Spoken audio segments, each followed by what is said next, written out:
Hello viewers, I'm Hanum, Kurnia, Riska, and now we are going to talk about morphophonemic. Have you ever heard about morphophonemic? Okay, some of you might have, and some of you might have never heard about it.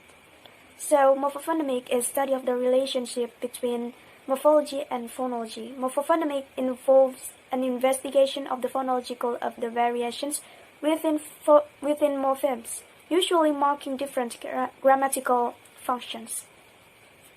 And there's also this thing called morphophonemic process.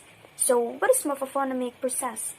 The term morphophonemic process is derived from two words. They are morpheme and phoneme. The word morphophonemic refers variation in the form of morphemes because of the influence phonetic factor of the study of this variation.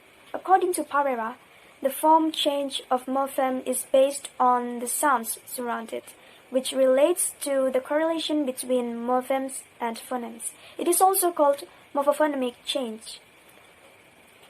There are several types of morphophonemic change. So, the first type of morphophonemic change is loss of phoneme.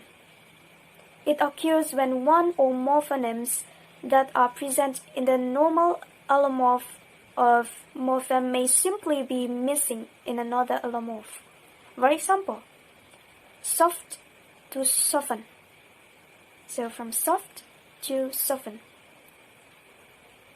Do you notice what has lost from it? Yes, the t. So from soft to soften, the t is lost. We lose the t. So from soft to soften. And then the second type is addition of phonemes. This type of morphophonemic change happens when one of two allomorphs of a morpheme lacks one or more phonemes which are present in the other. For example, from long to longer. From long to longer. There is g in longer. So, and there is no g in long. So that is what is called addition of phonemes, from long to longer. And then the next one is simple consonant change. It is an alternative allomorph of morpheme which could differ from the normal in showing a change or one more consonants. So, for example, permit to permissive. So the consonant is the consonant which is changed in this word is t to s. From permit to permissive. From permit to permissive. And then the next one is assimilation. Assimilation is phonemic change occurring when two morphemes are combined, results neighboring phonemes becoming more like each other. There are some rules for assimilation.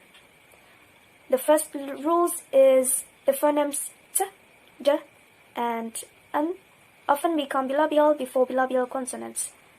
B, b, and m. For example, he's a rather fat boy. So in this sentence, t assimilates to p. Listen to me. He's a rather fat boy. From t to p. It's not fat boy, but fat boy. He's a rather fat boy. And then the next one, the next example is she's got an apartment in Manhattan. So from t assimilates to p. Listen to me. She's got an apartment in Manhattan. And then for d assimilates to p. This is the example. Listen to me. He's a very good boy. So from d to p. Good boy. Good boy. He's a very good boy. And then the next one is n assimilates to m. The example is there are 10 men in the class and 2 women. So 10 men. Not 10 men, but 10 men. It assimilates, the n assimilates to m. And then the next rule, the second rule is t assimilates to k before k or g and d assimilates to g before k or g. For example, the first example is t assimilates to k. The example is, listen to me. Where has the cat been all night? So from t to k, the cat. Where has the cat been all night? And then the next one is t to k. Listen to me. Can you see that girl over there? Can you see that girl? Can you see that girl? So not that girl, but that girl. Can you see that girl over there? So from t to k. And the next one is d to k. Assimilates to k. For example, it was a very good concert. It is a very good concert. And then the next one is d assimilates to g.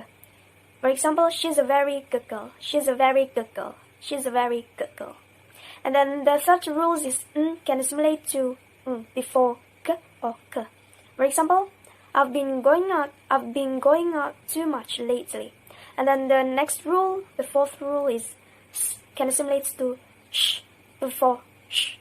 For example, I really love this shiny one over here. So I really love this shiny one over here. And then the next rule is, the fifth rule is z can assimilate to s before, can assimilate to sh before sh. For example, we found this lovely little cheese shop in Paris. And then the next rule, the sixth rule is t and here coalesce to form t.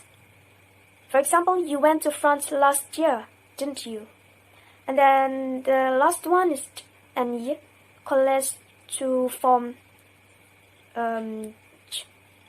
For example, would you like a cup of coffee, a cup of tea? So not would you like, but would you like a cup of tea? And then the fifth type of morphophonemic change is dissimilation. Dissimilation occurs when the combining of two morphemes brings together two identical phonemes. It results in the change of one of them to a phoneme less like its neighbor. It is rare in English. One of the examples taken ever from Latin is the allomorph ic, which replaces in before some morphemes beginning with n. For example, like as in ignoble. So it replaces in. It replaces n, ignoble.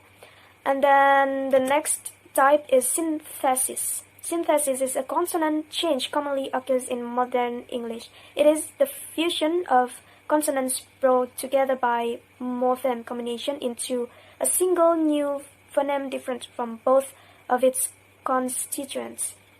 For example, the word action. So instead of action, we pronounce it as action. So from action to action. So instead of we say it as action, we say it as action. Another example is nature. We don't pronounce it as nature. We pronounce it as nature. And then the next type is change of syllabic vowel or diphthong. There is a type of morphophonemic change which is very prevalent in English. That is the substitution of another syllabic vowel or diphthong for the one which appears in the normal allomorph. For example, hear and hurt.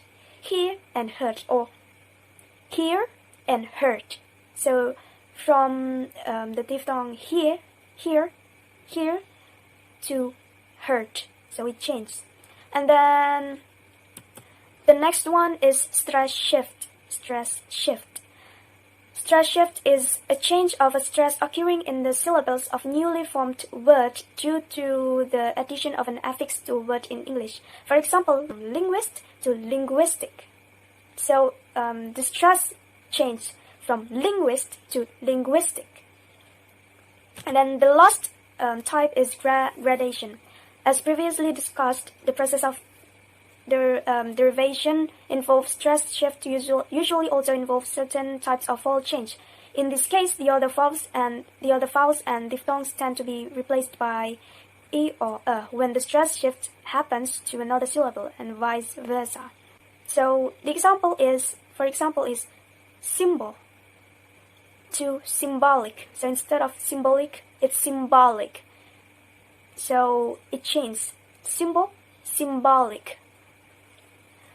So that's all the morphophonemic change, the type of morphophonemic change, and now we know about what is morphophonemic and what is morphophonemic process and the types of it. There are 9 types of it.